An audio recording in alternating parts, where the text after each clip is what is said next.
আসসালামু আলাইকুম। আজ শুক্রবার দুপুরে একটা বিয়ের দাওয়াত পেলাম। বিয়ের দাওয়াত খেতে যাব, সেই সাথে আপনাদের সাথে শেয়ার করব যে প্রত্যেকটা দেশের আঞ্চলিক একটা সাংস্কৃতিক অনুষ্ঠান থাকে বিয়েতে, রীতি রেওয়াজ। সেই রীতি রেওয়াজগুলোই আমি কিছু কিছু ভিডিও ক্লিপস করে আপনাদের কাছে শেয়ার করার চেষ্টা করব যে কোথাকার বিয়ের অনুষ্ঠানগুলো কীরকম হয়।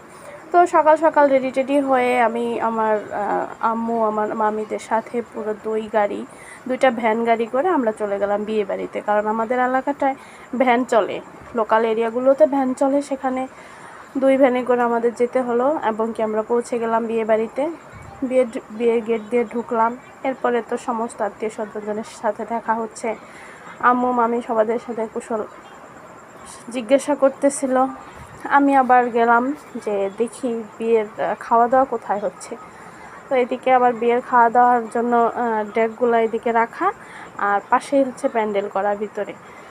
তো সেখানে গেলাম, আমার ছোটো ভাই দুইটা টেবিল আমাদের জন্য বুক করে রাখলো। গিয়ে বসলাম, বসে আমি বসছি, আমার পাশে আমার মামাতো ভাই বসছে, মামি বসছে। তো আমি প্রথমেই একে একে শুরু থেকে জিনিসগুলো আপনাদের সাথে শেয়ার করার চেষ্টা করছি যে এক একটা দেশের বিয়েবাড়িতে কোন ধরনের খাবারগুলো সার্ভ করা হয়। স্টেপ বাই স্টেপ আমি প্রত্যেকটা খাবারের শ্যুট করে রাখছি, যাতে একটার পর একটা আমি দেখাতে পারি। তো প্রথমেই খাবার, আমাদের পুরো টোটাল মেনুটা আমি আজকে শেয়ার করব। তো আমাদের পানি দিল, হাতটা ধুয়ে ভালোভাবে হাতটা ওয়াশ করে দিলাম।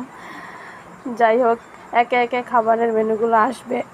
আমার ছোটো ভাই অনেক বেশি এক্সাইটেড, বলতেছে যে আপু তুমি আমারটা সহকারে ভিডিও করো।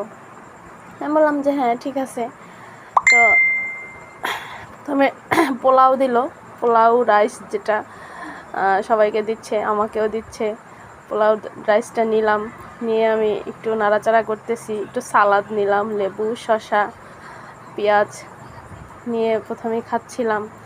এরপরে আসলো ডিম, সবাইকে এক পিস করে ডিম দিল।